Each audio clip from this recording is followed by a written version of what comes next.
ka-BFF, nag-Villaggio na tayo. First time nating lalabas sa mall. Tignan natin kung anong mga ganap after 2 weeks. Pero ang sadya natin dito ay Carrefour. May bibilin tayo. So, and sumama na rin si Iram. Ayun. Gawa ng 2 weeks. Lagpas 2 weeks, hindi siya nakalabas ng bahay. Dahil nga sa kaganapan. So, nakakaawa naman kung talagang bahay lang siya. Konti pa ang tao. Wala pang mga alarm. So, ayan. Bahala na. Walang tao, guys. So, this is Villaggio. Tuloy lang. Kakain lang kami. Tapos may bibili. And then, punta kami sa Falcon.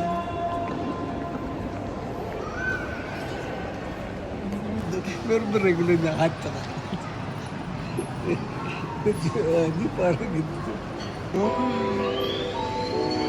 Let's eat! Let's eat na!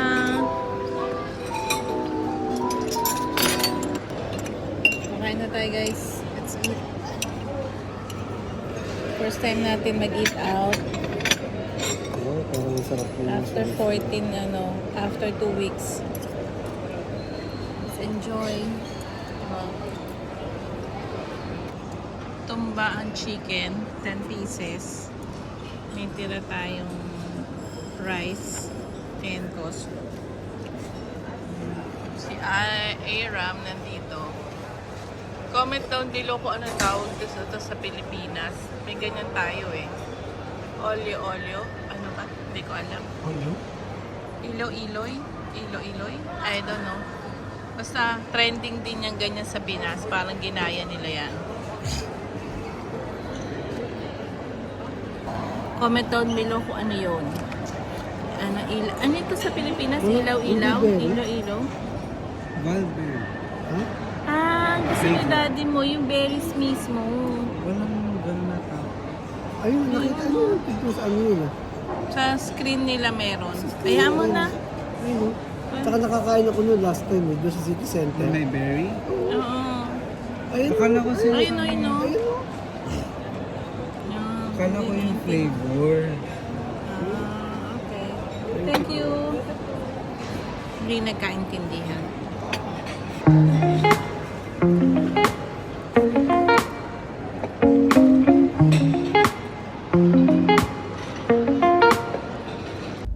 Nakita niyo yan mga ka-BFF, yan yung parking.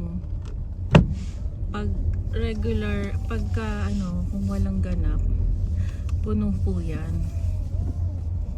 Ngayon wala halos. So uwi na tayo, guys. Ay hindi, pupunta pa tayo Falcon. Dahil sa nahihilo tayo, ang ating quality control. Thank you, Daddy. Daddy! Thank you. Siya ngayon ng taga-pack ng ating famous laing. Kita niyo naman talaga pong kinikilo siya. Ito na yung ating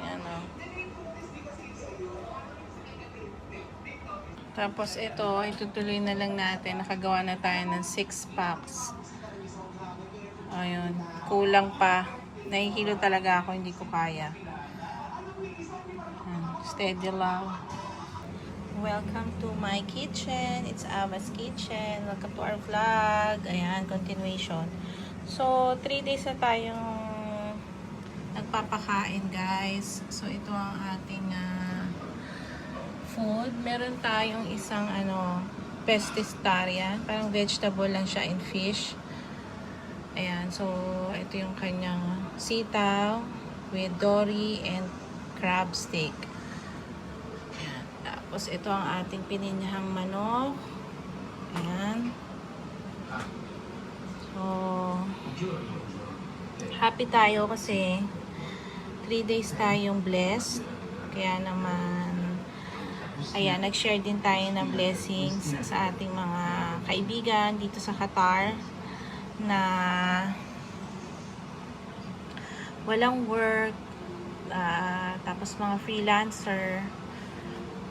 Yun, namigay tayo kahapon.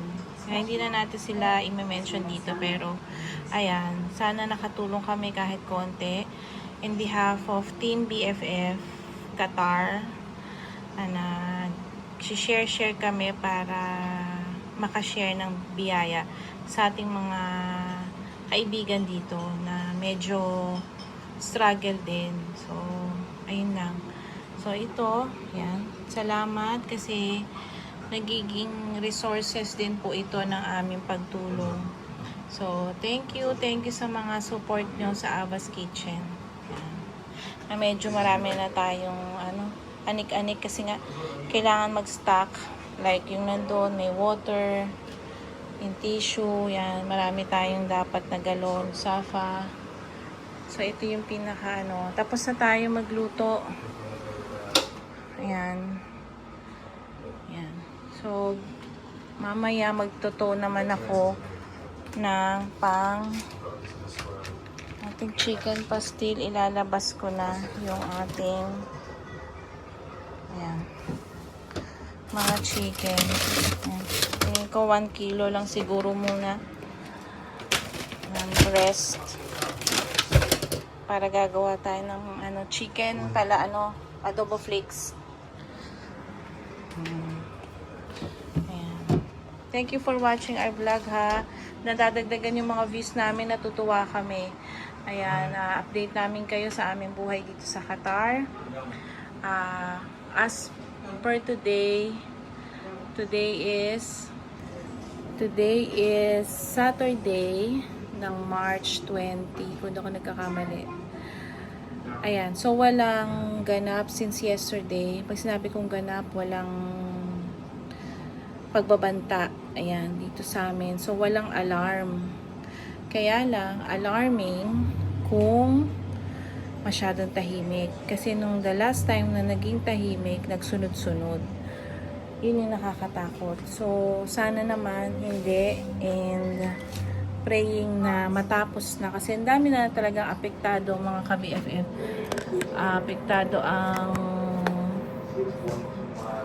Apektado ang buong mundo. Ay, ayan, Diyos ko. Anong nangyari? Maapektado ang buong mundo. Sana nangyayari sa atin. So, lagi ako nagpipray. Lagi kami nagpipray na sana matapos na. Maging normal na ulit. Bumalik na ulit ang kapayapaan sa paligid. Especially dito sa Qatar na very peaceful. Wala kang masasabi dito. Sobrang less ng crime. Malaya ka makakagala. Security. Sobrang wala. Hindi ka mag-aalala na may mangyayari sa iyo kahit saan kami makarating. Huli na namimiss namin kasi hindi kami makagala. Lalabas lang ako kapag meron akong important errands. Like, ito, i-deliver. Ganun lang.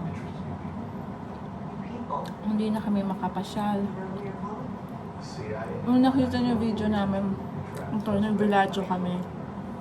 Never know na meron palang alert doon. Warning alert na may gaganap. So parang hindi pinapalabas yung mga tao doon sa near Inkalid, Lusail, may mga ganon, Bank Street. Hindi naman namin alam nakasama yung Villaggio. So kaya pala nagtataka kami, walang katao-tao. So parang iilan lang. Villaggio is Villaggio, matao talaga dyan kahit ordinary day. Kung sabi ko, sa kala lang namin talaga ayaw lumabas sa mga tao. Yung pala may